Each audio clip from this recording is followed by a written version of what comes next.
அனைவருக்கும் வணக்கம். சமீப காலமாக தமிழ்நாட்டு அரசியலில் மேடை நாகரிகம் என்பது ரொம்பவே குறைஞ்சிட்டு வருது.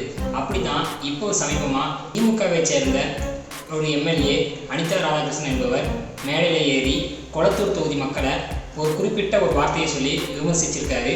அது அரசியலில் பெரிய அதிர்ச்சியை ஏற்படுத்தியிருக்கு. ஒரு டிவிக்கு தொண்டனாகவும் இந்த நாட்டுடைய குடிமகனாகவும் என்னுடைய கருத்தை நான் சொல்ல வந்திருக்கிறேன். கூர்மையான செய்திகளுக்கு அரசியல் கண்ணாடியை பாருங்கள். மக்களின் குரல் எப்போதும் ஒலிக்கும். ஒரு ஜனநாயகத்தில் யாருக்கு வாக்களிக்கணும் என்பது மக்களோட உரிமை. நீ இவனுக்கு தான் வாக்களிக்கணும், அவனுக்கு தான் வாக்களிக்கணும்ன்றது சொல்கிற உரிமை யாருக்குமே கிடையாது.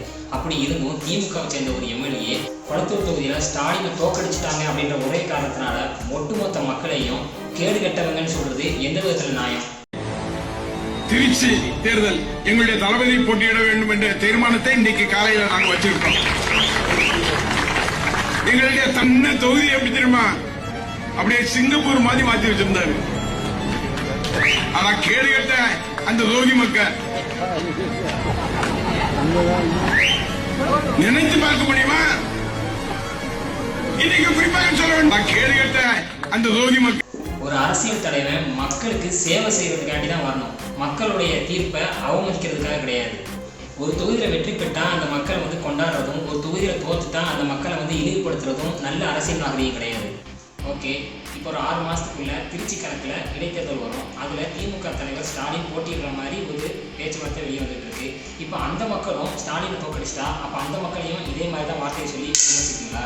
தமிழக மக்களுக்கு அரசியல் தெரியாதுன்னு நினைக்காதீங்க. தங்களை மதிக்காம யாராவது பேசினாங்கன்னா அவங்க ஒருபோதும் அவங்களை ஏற்றுக்க மாட்டாங்க. அதே மாதிரி திருச்சி கிழக்கிலையும் போய் அங்கேயும் மக்கள் முன்னாடி இதே மாதிரி மேடை நாகரிகம் இல்லாமல் பேசுனீங்கன்னா அங்கேயும் திமுக தலைவர் ஸ்டாலினை அதே மாதிரி மக்கள் தோக்கடிப்பாங்க. ஏன்னா அந்த இடத்துல தான் தாவேக தலைவர் விஜய் எங்க அண்ணன் வெற்றி பெற்ற இடம். அது விஜய் அண்ணனோட கோட்டை. ஒழுங்கா பார்த்து பேசுங்க. திருச்சி மக்கள் ரொம்ப உஷாரு. அடுத்த தடவை மேடை நாகரிகத்தை பார்த்து பேசுங்க. இதே மாதிரி பேசிக்கிட்டே இருந்ததுனால தான் தமிழ்நாட்டில் நிறைய இடத்துல மக்கள் உங்களை புறக்கணிச்சு உங்களை 2வது இடத்துக்கு போக வச்சிருக்காங்க. இதே மாதிரி திமுகவில் ஆபாச பேச்சாளர்களும் மேடை நாகரிகம் இல்லாமல் பேசுறவங்களும் திமுகவில் நிறைய குமிச்சு கிடக்குறாங்க. மக்களே கவனமாக இருங்க. உங்களை கண்ணியம் இல்லாமல் நடத்தினாங்கன்னா கண்டிப்பாக அவங்க ஓட்டு போடாதீங்க, அவங்கள தோக்கடிங்க. தமிழக வெற்றி கழகத்தின் கொள்கை என்பது எப்பவும் மக்களுக்கானது, மக்களின் சுயமரியாதையை காப்பாற்றுவது.